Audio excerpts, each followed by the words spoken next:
1,057. For a little while, this number was absolutely everywhere online. It was at the center of this huge, inescapable internet firestorm. But what on earth does it actually mean? Well, that is the number that launched a pretty unknown online creator into the global spotlight, sparking these furious debates, tons of online outrage, and, a simple, nagging question. Why? Okay, let's dive into this whole thing.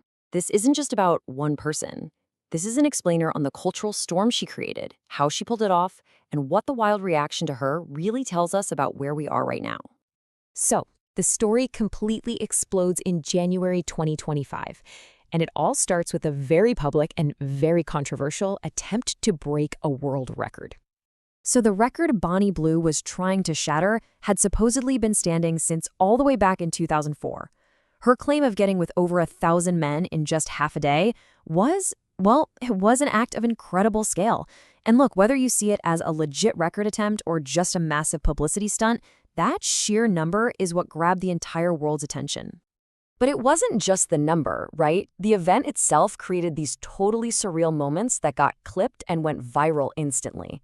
You had men wearing balaclavas, a mother literally dragging her son away from the line, and then, get this, another guy brought his own mother to watch. And the whole thing ended with the very last participant serenading her with a song from Toy Story. It was just bizarre, and the internet could not look away. This whole shocking event left a lot of people asking the exact same question. Who exactly is Bonnie Blue, and where in the world did she come from? The answer, well, it reveals a pretty startling transformation. The contrast here is what really fascinated the media. It was so stark.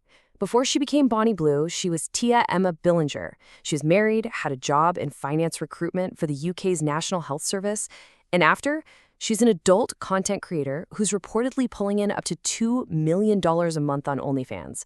I mean, it's a complete 180. And her reason for the switch? In her own words, it was just simple boredom with a normal life. After her marriage ended, she started out as a webcam model, and when she made $5,000 in a single week, she launched the OnlyFans page that would eventually make her famous, or maybe infamous. But here's the thing, she didn't just stumble into fame. There was a very clear strategy of deliberately engineering viral controversies to build her brand. She wasn't just creating content, she was creating outrage. You can see a very deliberate ramp up here.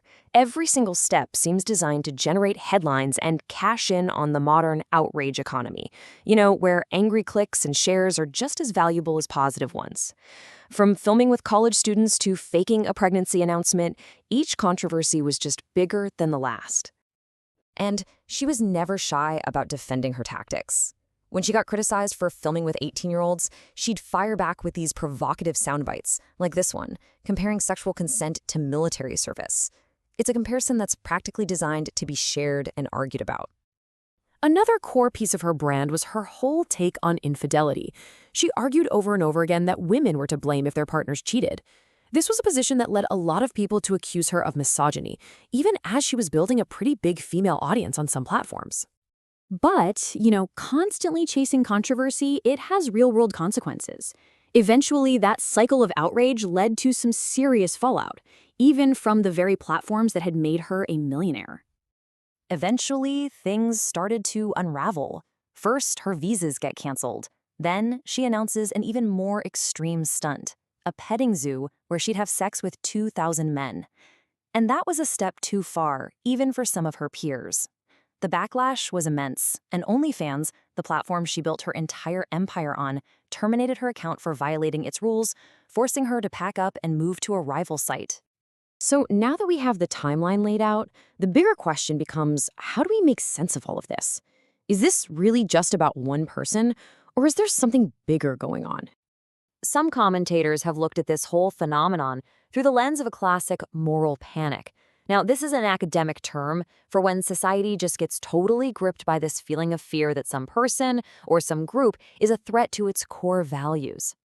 You can really see the two sides of the debate pretty clearly. On one hand, you've got critics who argue she's promoting misogyny, profiting from the outrage economy, and manipulating young men. But on the other hand, there's a counter-narrative that suggests the intense reaction is just a moral panic, and that she's really an autonomous worker who's challenging social norms and just reflecting an existing sexual culture. This quote from The Guardian's Eva Wiseman points to a really key critique of all the media coverage. It asks a powerful question. Why is almost all the focus on Bonnie Blue's morality and not on the thousands of men who voluntarily chose to participate in her events? And this perspective from Cosmopolitan argues that the backlash is so fierce precisely because she doesn't fit the typical narrative of a victim. By presenting herself as empowered, financially successful, and totally in control, she challenges how society is comfortable viewing sex work. And that, the argument goes, is what truly generates the panic. And this brings us to the final question. The Bonnie Blue story isn't simple. And maybe the most important takeaway isn't really about her at all.